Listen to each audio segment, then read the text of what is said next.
You're watching Inside Automotive with Jim Fitzpatrick. Hey everyone, Jim Fitzpatrick. Thanks so much for joining me this morning for another edition of Inside Automotive right here at cbtnews.com. With so much happening in the industry right now, from EVs to the used car market to tariffs to all things retail automotive, the things that we deal with each and every year in the car business. We're excited to hear the insights from Jeff Rosen, who's the president and CEO of Rosen Automotive Group. And he's also the chairman of the Hyundai Dealer Advisory Board. I've got some questions prepared for him that I think he's uniquely qualified to answer on that particular topic. So Jeff, thank you so much for joining us on the show once again. We very much appreciate it. It's been a little while since you've been on, so there's a whole heck of a lot to talk about. Yep, I've had 2 grandchildren since we talked last. So there you go. A lot of things going on in my life, but obviously cars and automobiles, and that's my passion. And that's right. I'm happy to be here with you. And I think the first time I came on, you just celebrated your 10-year anniversary, and that's right. I had more hair and less gray. So that's right. That's right. And now we're coming up on our 13th year anniversary. So that's pretty cool. We've been around a little ways here. So congrats on the grandchildren. Perhaps one day they will be watching this broadcast on YouTube or something else and say, wow, we got a mention from Granddad on CBT News. So hopefully I'm not in the nursing home at that point in time. In the car business, as you know, it ages you very quickly. Yes. Well, you look good for 34, Thank you. So don't tell anybody. It's our That's secret. Right. All right, so let's talk a little bit about what's going on. First and foremost, how's business today at Rosen Auto Group? We came off of a great quarter, as you know. It sounds like from the dealers that I talked to, for the most part anyway, April continued to be pretty strong. What does it look like at Rosen? So I'll tell you in about a week after we close all our books. Okay. But the first 2 months were a little bit tough. We're in the Midwest, so it's more seasonality for us. But March comes around, daylight savings time, the lights outside are bright, and people are coming out of hibernation. So it's a very exciting time for us, and it's the beginning of the spring selling season. So again, the last 3 or 4 months of 2024, in the first couple months, weren't bad, but were a little tough. But March was very, very good. Obviously, it was driven by a lot of things out there similar to the tariffs out there, and drove business forward. April has started out very well and finished very good. I don't think it's quite going to be the same as what March was, but we're very happy, and we're looking forward to a really good 2025. That's great. That's great. And it sounds like the auto industry, as usual, is very resilient. We talk a lot about the president's tariffs and what that really means and what kind of an impact does that have. What's your take on the whole tariff situation? So for me, I wasn't too worried at the beginning. Obviously, there's a lot of moving parts right now, so you got to keep abreast of what's going on. But we really had a sufficient day supply of vehicles within our companies. So for me, it really kind of wasn't a problem because we were able to get leaner. I think right now the pricing and the anxiety out there for the consumer drove traffic, especially at the end of March. I think for me, it's good right now. Obviously, I don't think it's sustainable because obviously at some point in time, the rubber meets the road and inventory will be down. So I think, again, a lot of moving parts out there. I think that the focus right now for some of the OEMs that I have is American products, and they're basing a lot of their business on the products that are produced here in North America, specifically the United States, obviously. But I think for the OEMs and the business in general, I think there were a lot of high day supply, and some of the OEMs I had were over 100 days. Now they're more in that 50, 60 range right now. So again, as you know, we're a resilient bunch of guys and gals out there, and we'll figure it out. And for me, it's really focusing on fixed ops, which obviously 74% return for labor in the service department, and 35% plus in the parts department, and then focusing on the used cars as well. So again, it's kind of politically motivated right now, and I think there's a lot of variables out there, a lot of headwinds, and we're jugglers, so we got to continue to juggle the balls and make sure nothing hits the ground. Yeah, absolutely. A lot of dealers that I talk to are actually very supportive of President Trump. They understand that this might cause a little bit of a disruption, to say the least, in the auto industry. They're not really sure what it's going to mean, but they feel as though he's the first president that's come along to try to level the playing field with regard to the tariff situation in other countries and manufacturers, and trying to bring manufacturing back to the U.S. Are you with them in that camp? Are you a supporter of Trump's actions? Well, I think it has to be fair trade. And obviously, you've had Bernie Moreno on the show, who I know very well. Yep. So I think in terms of presenting a fair playing field, and again, driving more business and more employment to the United States, I think is very important. Obviously, it helps the dealers as well, because wage growth goes up. It creates a euphoria within the states here. And I think in the end, I think it really will drive business to us. Mm-hmm. I guess more time will tell. I think that we got to, approach this very carefully. And I think it's happening right now. So again, for me, it's about our business and how we operate. And I think to your point, I think in the long run, it'll help. You're going to have some bumpy roads ahead, just like in the car business. Sometimes you have to do a little bit of maneuvering and go a couple steps backwards. But as long as you're profitable in the end and it goes right to the bottom line, I'm very happy. So to put it in a bow, I guess time will tell. I think the first couple months, the OEMs didn't increase pricing. And I think they're kind of working through it, and we're partnering together to see what the best results will be in the future. Sure. Now, as I mentioned, you are the chairman of the Hyundai Dealer Advisory Board, and Hyundai is in fact assembled here in the U.S., right? You think we'll hear more about that to the consumers, that the Hyundai you're buying was probably built right here in the U.S.? So I had an opportunity to be at the grand opening for the Meta plant, which is just a phenomenally technology, robotics, 10 million square feet. Wow. Obviously, it was driving major employment to Savannah. And it was very exciting to go there and see the new products that they're going to be producing there. Obviously, the main focus right at the beginning was electric, but talking to the executives, obviously they're pivoting a little bit to hybrids, which is obviously a bridge to EVs.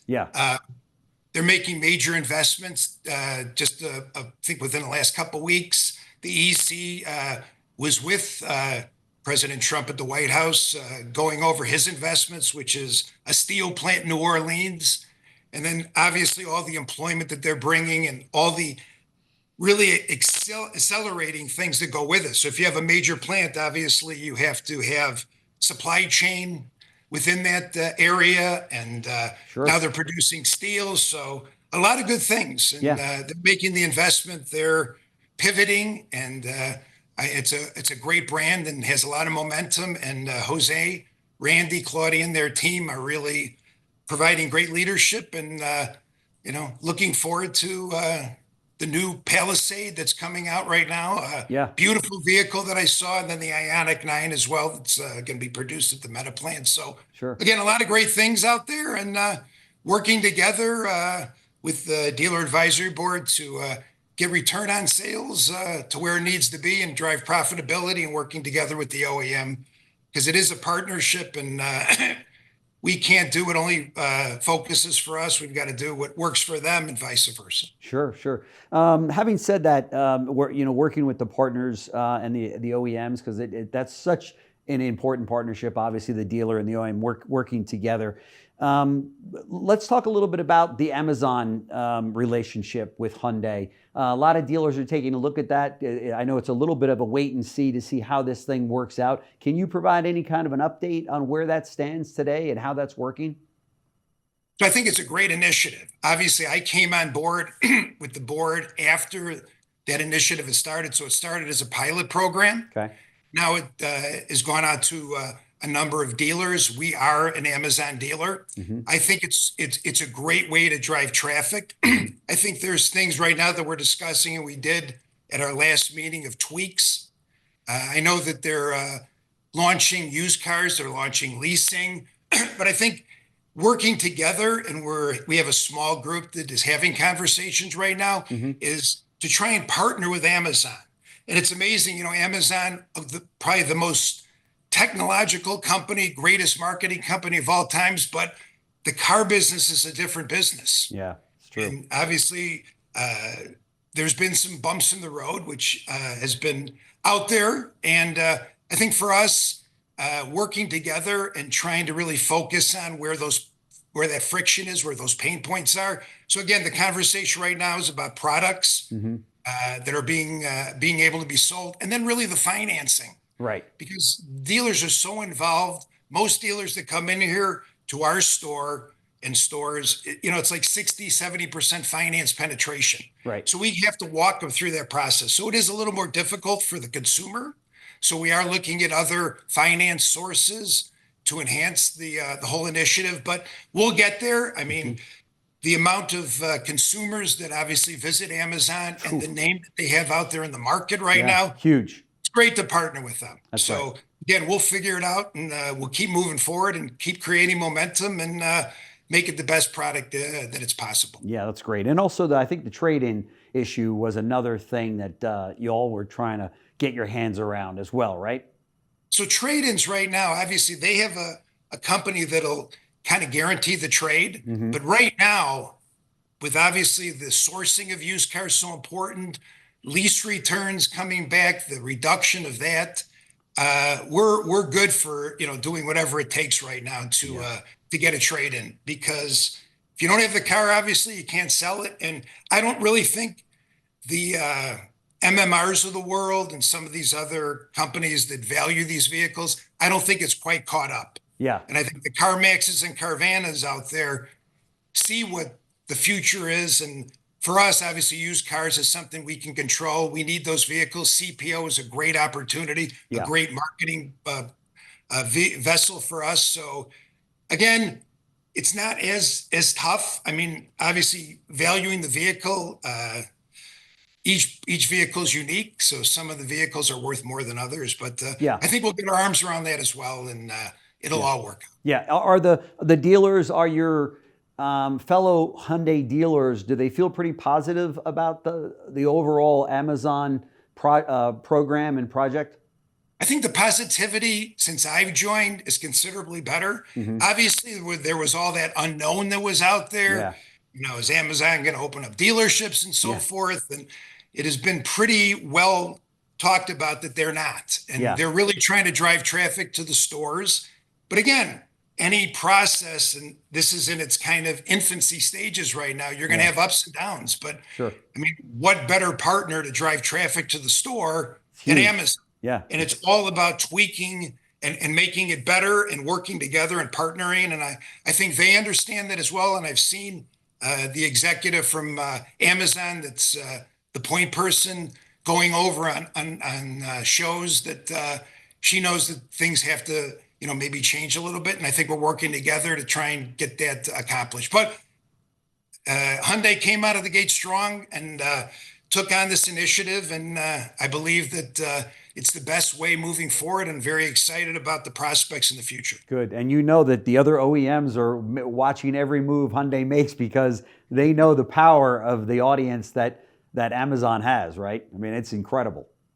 Well, as you see, I mean, every day when I look in front of my house, there's another Amazon package coming up. So I don't know what it is. I don't see any cars yet that are coming on my front stoop, but I could tell you my wife and kids and everybody, and the point we were talking about before I went on the air, again, that's a little bit out of my pay scale. I'm more manual and walking into brick and mortar, but what they've done in the last 5 or 6 years. And when I drive to my business, there's a monstrous Amazon fulfillment center, and it's just incredible. It's a city amongst itself. So it really is. You got to be in front of the bus, and you got to change. And it's amazing. I've been doing this since 1983. I was going to go become a lawyer, and my uncle said, "Why don't you sell cars for the summer?" And I've never looked back. But what's changed in the last 5 years hasn't changed in the previous 35. It's more changed. It's just incredible. And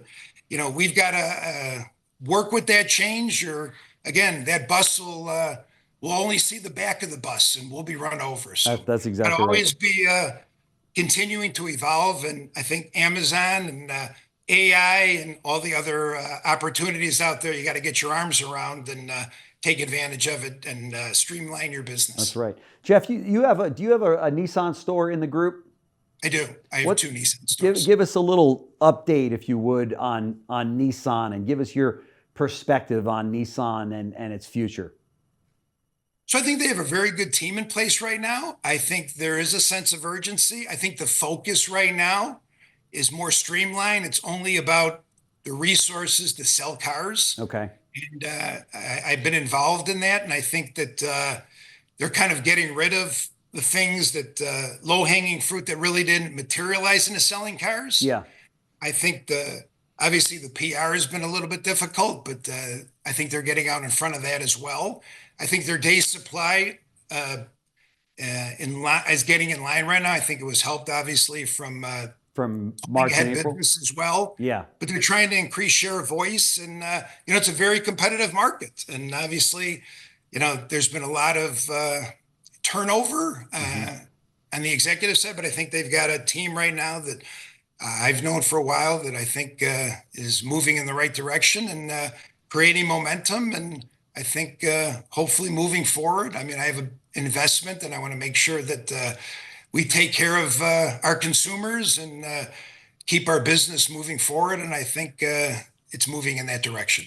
That's fantastic. That's great. As you look over the course of the next 8 or 9 months in front of us right now in 2025, what are the things you're most concerned about? So for me, I just think there's a lot of headwinds out there. I think you've got the customer anxiety. I think consumer confidence goes with that. Yep. I think you have margin compression, affordability issues. I think the competition out there obviously is fierce, not only within the brand you're selling against the other brands that sell the same product, but obviously the other OEMs. Sure. You really don't have the luxury of making mistakes anymore like you could 2 years ago. Yeah. You could have every lead provider that you wanted. You could have all the vendors. And if you're selling cars at huge margins and consumer comes in, and obviously we tried to take care of every customer that came in, but obviously there was one car for 5 consumers. So it doesn't take a rocket scientist to be able to do well in that environment, but that environment has changed. I think you really got to look at your expenses right now.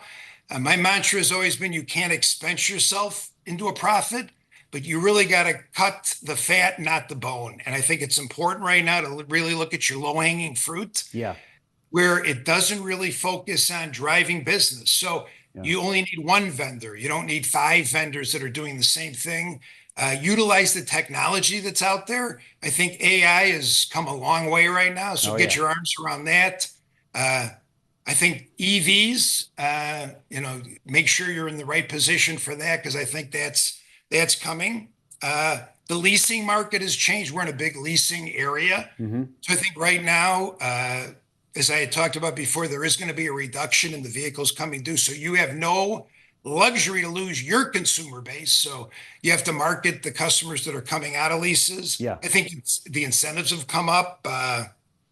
And again, it's about retaining customers, making sure that your focus is there. My 3 things are making sure that you protect the dealership, number 1.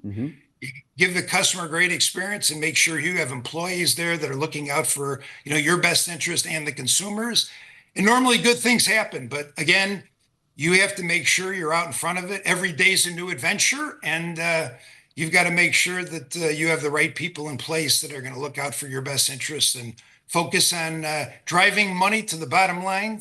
3 to 5% return on sales and beyond is the goal that we have. And how we get there is every day we got to make sure that we focus on that. That's right. That's right. Every day's a new adventure. No truer words have been spoken. Jeff Rosen, President and CEO of Rosen Automotive Group, thank you so much for joining us on the show. We very much appreciate it, especially with the 2 new grandchildren. So I appreciate all the time you've given us. And you can be sure that those Amazon boxes will now double if your wife's buying some things for the new grandchildren. So Every time I hear the doorbell ring, it gives me cringes. So I got to make sure I continue to sell cars, or I'm going to be behind the 8 ball, or I'm going to have to live with you. Come on down. We'd love it. You got it. All right, man. Thanks so much. Great You have a catching up. great day. Thank you again for the opportunity. Thanks. Thank you. Thanks for watching Inside Automotive with Jim Fitzpatrick.